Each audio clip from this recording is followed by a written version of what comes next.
حاضرین کرام، قرآن کریم کی جو آیت پاک میں نے آپ کے سامنے تلاوت کی ہے، یہ سورۃ البقرہ کی آیت نمبر 20 ہے، جس میں اللہ تبارک و تعالی نے تمام انسانوں کو حکم دیا ہے، یا ایھا الناس، اے لوگوں، تمام انسان چاہے کسی بھی کونے میں رہتا ہو، چاہے کسی بھی مذہب کا ہو، کسی بھی رنگ روپ کا ہو، کسی بھی نسل کا ہو، کوئی بھی قوم ہو، اللہ نے یہ حکم دیا ہے سب کو، یا ایھا الناس، اے لوگوں۔ جب تک قیامت آئے گی، جب تک جتنے بھی انسان آتے رہیں گے، ان سب کے لیے یہ اللہ کا حکم ہے، چونکہ قرآن کریم کا پیغام قیامت تک کے لیے ہے، اللہ کا حکم قیامت تک کے آنے والے لوگوں کے لیے۔ یا ایھا الناس اعبدوا، عبادت کرو، ربکم، اپنے رب کی، اپنے رب کی عبادت کرو جس نے تمہیں پیدا کیا، الذی خلقکم، جس نے تمہیں پیدا کیا، والذین من قبلکم، اور تم سے پہلے کے لوگوں کو بھی اللہ نے پیدا کیا۔ یہ اللہ تعالیٰ کی بہت بڑی نعمت ہے کہ اللہ تعالیٰ نے تمہیں پیدا کیا، اس قابل کیا۔ جب آپ انسان کی تخلیق کے بارے میں غور کریں گے کہ انسان کی پیدائش کیسے ہوتی ہے، بچہ کیسے پیدا ہوتا ہے، شکم مادر میں، ماں کے پیٹ میں بچہ کیسے بنتا ہے، کیسے پلتا ہے، کیسے بڑھتا ہے، کون ہے جو اس کی آنکھیں بنا رہا ہے، کون ہے جو اس کی جسم بنا رہا ہے، کون ہے جو اس کی کھال بناتا ہے، کون ہے جو اس کی ہڈیاں بنا رہا ہے، کون ہے جو اس کے اندر جان ڈال رہا ہے، کون ہے جو اس کی پرورش کر رہا ہے، یہ کون ہے؟ کوئی سائنسداں تو ہے نہیں، کوئی ہمارے آپ کے بنائے ہوئے کوئی جن کے لوگ پوجا کرتے ہیں وہ تو ہے نہیں۔ اگر انسان تھوڑی دیر کے لیے اتنا سا بھی غور کر لے نا کہ بچہ پیدا کیسے ہوتا ہے، پھر انسان کیسے بنتا ہے، الذی خلقکم، جس نے تمہیں پیدا کیا ہے، والذین من قبلکم، تم سے پہلے کے لوگوں کو، تمہارے باپ کو، تمہارے دادا کو، تمہارے خاندان والوں کو، تمہارے رشتہ دار والوں کو، ساری دنیا کے لوگوں کو اللہ نے کیسے پیدا کیا ہے، یہ سوچو۔ اس سے بڑی بھی کوئی تمہیں قدرت چاہیے کہ بچہ چھوٹا سا پیدا ہوتا ہے، اس کو کچھ بھی نہیں آتا، آہستہ آہستہ بڑھتا رہتا ہے، آہستہ آہستہ بڑھتا رہتا ہے، پورا جسم بڑھتا رہتا ہے، دماغ بھی بڑھتا ہے، دل بھی بڑھتا ہے، انسان کا جسم بھی بڑھتا ہے، انسان کی سمجھ بھی بڑھتی ہے۔ انسان بچہ جتنا بڑا ہوگا، مہینے کا، 2 مہینے کا، 3 مہینے کا، 4 مہینے کا، سال بھر کا، بڑھتا چلا جاتا ہے، بڑھتا چلا جاتا ہے۔ یہ کون اللہ کیسے بڑھا رہا ہے؟ کتنی بڑی اللہ تعالیٰ کی قدرت ہے۔ ماں تو صرف دودھ پلا رہی ہے، آپ ایک دودھ کو بوتل میں بند کر کے رکھ دو، اس میں کیا ہے؟ کچھ بھی نہیں ہے۔ اگر دودھ پلانے سے، اگر دودھ سے سب کچھ ہو جاتا تو آپ دودھ کو بند کر کے رکھ دو، کیا ہے اس میں؟ کچھ نہیں ہے۔ یہ اللہ کی قدرت ہے کہ وہ بچے کی پرورش کر رہا ہے۔ اللہ تعالیٰ نے تمہیں اس قابل بنایا کہ تمہیں 15-20 سال کی عمر ہو گئی، تمہارے اندر ہوش آ گیا، تمہارے اندر سمجھ آ گئی، اب تو اللہ کو پہچان لو، اب تو اپنے رب کو پہچان لو، جس نے تمہیں پیدا کیا، جس نے تم سے پہلے لوگوں کو پیدا کیا۔ لعلکم تتقون، اللہ نے پیدا اس لیے کیا ہے کہ تم اس کی عبادت کرو، نیک بنو۔ نیک بننے کے لیے اللہ نے پیدا کیا ہے تمہیں۔ تمہاری کائنات میں جو تخلیق ہوئی ہے، تمہیں جو اللہ نے پیدا کیا ہے، اس کا کوئی مقصد ہے۔ کہ تم نیک بنو۔ پھر اللہ نے فرمایا الذی جعل لکم الارض فراشا، جس نے تمہارے لیے زمین کا بستر بچھایا۔ یہ وہ اللہ نے نعمتیں گنوائی ہیں، وہ چیزیں گنوائی ہیں جو ساری دنیا میں ہیں۔ جعل لکم الارض فراشا، تمہارے لیے زمین کا بستر بنایا۔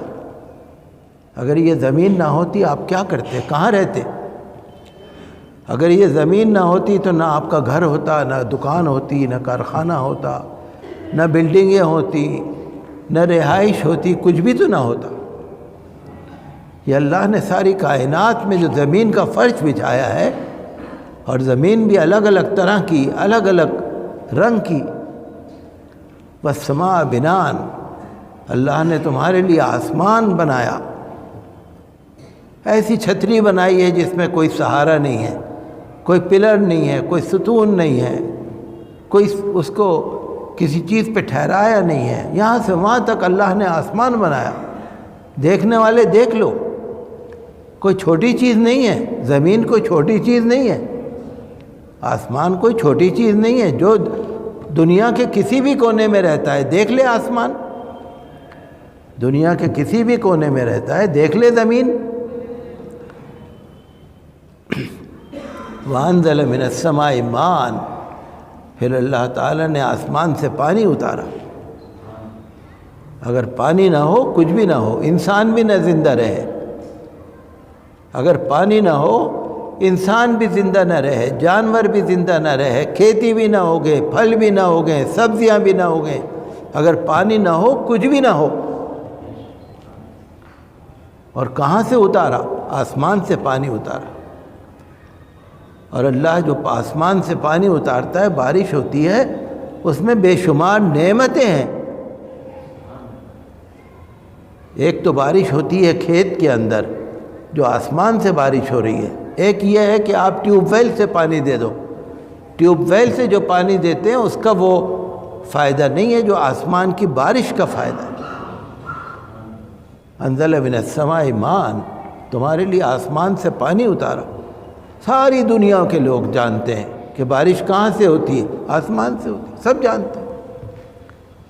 فَأَخْرَجَ بِهِ مِنَ الثَّمَرَاتِ رِزْقًا لَكُمْ، اللہ تعالیٰ نے پھر پانی کے ذریعے زمین سے تمہارے لیے پھل اگائے، ناج اگایا، تمہارے کھانے پینے کی چیزیں اگائیں۔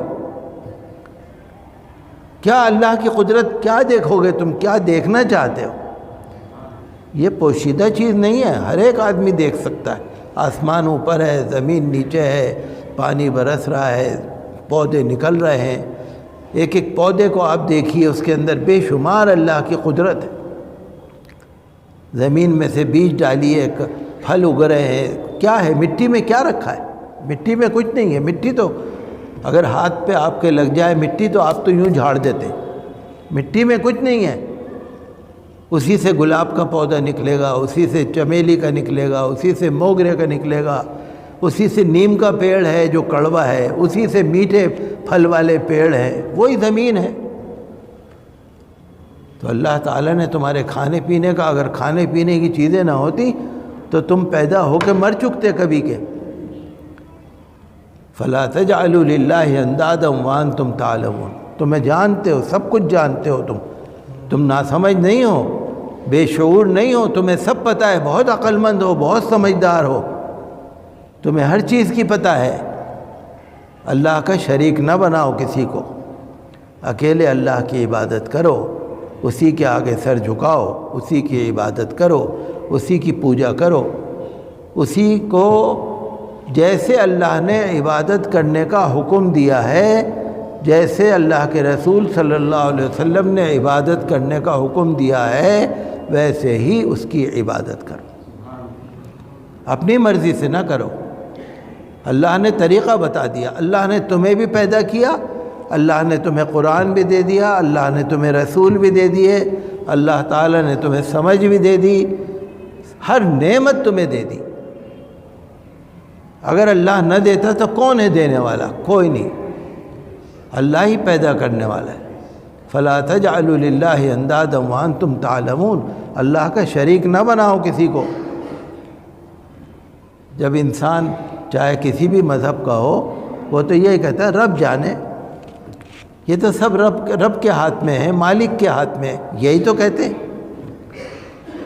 کہ سب مالک کے ہاتھ میں ہے، جو مالک چاہے، جو رب چاہے۔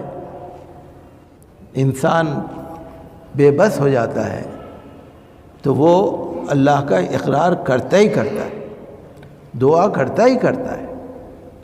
تو اللہ نے فرمایا قرآن شریف میں اس طرح کی آیتیں بہت ہیں۔ اللہ تعالیٰ نے اپنی نعمتوں کو گنایا، ایسی نعمتیں جس کا ایک کا بھی جواب نہیں ہے، ایک نعمت بھی ایسی نہیں ہے۔ کوئی سائنسداں، کوئی انسان کا، کوئی بڑے سے بڑا انسان، لوگوں کے بنائے ہوئے جو معبود ہیں، جو بت ہیں، جو پوجا کی چیزیں ہیں، کوئی بھی نہیں کہتا کہ میں نے انسان کو پیدا کیا، میں نے زمین بنائی، میں نے آسمان بنایا، کوئی نہیں کہتا۔ جب کوئی نہیں کہتا تو پھر ایسے خود تو بنا نہیں۔ اتنا حسین و جمیل، اتنا سسٹم کے ساتھ، ایک نظام کے ساتھ کیسے بن جائے گا خود؟ تو جس پروردگار نے، جس مالک نے تمہیں پیدا کیا، تمہارے لیے سامان بنایا، اس کی عبادت کرو جیسا کہ اللہ کے رسول صلی اللہ علیہ وسلم نے عبادت کرنے کا طریقہ بتایا ہے۔ اسی کے اندر آپ کا کاروبار ہے، اسی کے اندر بزنس ہے، اسی کے اندر شادی بیاہ ہے، اسی کے اندر رشتہ داریاں ہیں، سب۔ کسی رشتہ دار سے آپ محبت سے ملو اس لیے کہ اللہ کا حکم ہے، وہ بھی عبادت ہے۔ کسی پڑوس کے ساتھ صحیح رہو اس لیے کہ اللہ کا حکم ہے، وہ بھی عبادت ہے۔ ایک انسان جا کر دکان پہ بیٹھتا ہے صبح سے شام تک، 2 پیسے کماتا ہے اپنی ماں کو دینے کے لیے، اپنے بچوں کو دینے کے لیے، وہ بھی عبادت ہے۔ ہمارا مذہب یہ نہیں کہتا کہ تم مسجد میں چھپ کے بیٹھ جاؤ، نماز پڑھنے آ جاؤ، چلے جاؤ، کاروبار کرو، روزگار کرو، محنت کرو، جو بھی تم اللہ کے حکم سے کرو گے وہ عبادت میں شامل ہے۔ تو اللہ کی عبادت کا یہ نہیں ہے خالی نماز عبادت نہیں ہے، خالی روزہ عبادت نہیں ہے۔ زندگی کا ہر کام جو اللہ کے حکم سے ہو، اللہ تعالیٰ کی مرضی کے مطابق ہو، رسول پاک صلی اللہ علیہ وسلم کے حکم کے مطابق ہو، وہ عبادت ہے۔ ماں کی خدمت کرو، بیوی کی خدمت کرو، بچوں کی خدمت کرو، یہ احسان نہیں ہے۔ یہ آپ یہ سوچئے کہ اللہ کا حکم ہے، بس عبادت ہے۔ تو اللہ تعالیٰ نے ہمیں اتنا اچھا مذہب دیا جو دین فطرت ہے، اسے کہتے ہیں دین فطرت۔ اگر اللہ تعالیٰ یہ فرما دیتا سب مسجدوں میں بیٹھے رہو، قرآن پڑھتے رہو، لیکن اللہ نے فرمایا نہیں، اذان کی آواز سن کے آ جاؤ، نماز پڑھ کے چلے جاؤ، پھر اذان کی آواز سن کے آ جاؤ، اپنا کام کرو، اللہ کا فضل تلاش کرو۔ فَإِذَا قُضِيَتِ الصَّلَاةُ فَانتَشِرُوا فِي الْأَرْضِ وَابْتَغُوا مِنْ فَضْلِ اللَّهِ۔ جب نماز ہو چکے تو پھیل جاؤ۔ جب جمعے کی نماز ہو چکے، سورہ جمعہ کی آیت ہے، جب جمعے کی نماز ہو چکے یا کوئی بھی نماز ہو چکے، نکل جاؤ، پھیل جاؤ۔ پھیل جاؤ کا مطلب جہاں تمہارے کام ہے وہاں چلے جاؤ۔ وَابْتَغُوا مِنْ فَضْلِ اللَّهِ، اللہ کا فضل مانگو۔ اللہ کا فضل، پیسہ بھی اللہ کا فضل ہے، تندرستی بھی اللہ کی فضل ہے، ہر چیز جو آپ کو مل رہا ہے وہ اللہ کا فضل ہے۔